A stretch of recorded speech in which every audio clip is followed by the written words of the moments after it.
دوستو آج ہم بات کریں گے ایک ایسی نعت کے بارے میں جس نے دلوں کو چھو لیا اور جسے شاہدہ منی نے اپنی مدھم مگر جذباتی آواز میں پڑھا۔ یہ نعت ہے شاہ مدینہ یثرب کے والی، سارے نبی تیرے در کے سوالی۔ نعت ایک روحانی کلام ہے جو ہمارے پیارے نبی صلی اللہ علیہ وآلہ وسلم کی شان میں پڑھا جاتا ہے، اور یہ نعت اپنی خوبصورت ادائیگی اور دل کو چھو لینے والے بولوں کی وجہ سے آج بھی لاکھوں دلوں کی دھڑکن ہے۔ اصل نعت کو 1957 میں پاکستانی فلم نور اسلام میں پیش کیا گیا تھا، جس میں زبیدہ خانم اور سلیم رضا نے اپنی آوازیں دی تھیں، مگر آج ہم جس ورژن کی بات کر رہے ہیں وہ ہے شاہدہ منی کی آواز میں۔ شاہدہ منی جو ایک مشہور اداکارہ اور نعت خوانہ ہیں، اس نعت کو اپنی مدھم پرسوز اور جذباتی آواز میں پیش کیا، جس نے اسے یوٹیوب پر 80 ملین سے زائد لوگوں تک پہنچایا۔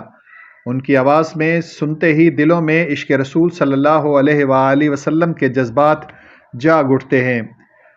شاہ مدینہ یثرب کے والی، سارے نبی تیرے در کے سوالی، یہ مصرع بتاتا ہے کہ تمام انبیاء علیہ السلام آپ صلی اللہ علیہ وآلہ وسلم کے در پر سوالی ہیں، یعنی آپ صلی اللہ علیہ وآلہ وسلم کی بارگاہ میں دعا اور پیار کے محتاج ہیں۔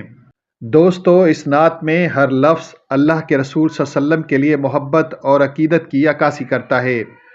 شاہدہ منی کی آواز نرم، پراثر اور دل کو چھو لینے والی ہے۔ ہر لفظ میں احساس اور جذبات کی گہرائی ہے۔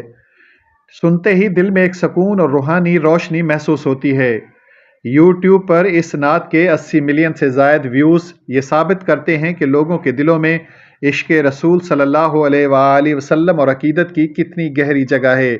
لوگ اسے سن کر روتے ہیں، سکون پاتے ہیں اور دل میں نور کی روشنی محسوس کرتے ہیں۔ یہ نعت محافل میلاد، دینی پروگرامز اور رمضان و عید کی تقریبات میں اکثر پڑھی جاتی ہیں۔ یہ مومن کے دل میں روحانی جذبے کو جگانے کا بہترین ذریعہ ہے۔ شاہدہ منی نے نہ صرف اداکاری بلکہ نعت خوانی کے ذریعے بھی لوگوں کے دلوں میں رسول اللہ صلی اللہ علیہ وآلہ وسلم کی محبت کو زندہ رکھا۔ ان کی یہ نعت آج بھی دلوں میں خاص مقام رکھتی ہے۔ دوستو یہ نعت ہمیں یاد دلاتی ہے کہ محبت رسول صلی اللہ علیہ وآلہ وسلم ہماری زندگی میں کتنی اہم ہے۔ شاہدہ منی کی آواز نے اسے ہمیشہ کے لیے مقبول اور یادگار بنا دیا۔ ناظرین آخر میں چھوٹی سی گزارش، اگر آپ نے ابھی تک ہمارے چینل کو سبسکرائب نہیں کیا تو محبت کے ساتھ سبسکرائب کر دیں۔ شکریہ، اللہ حافظ۔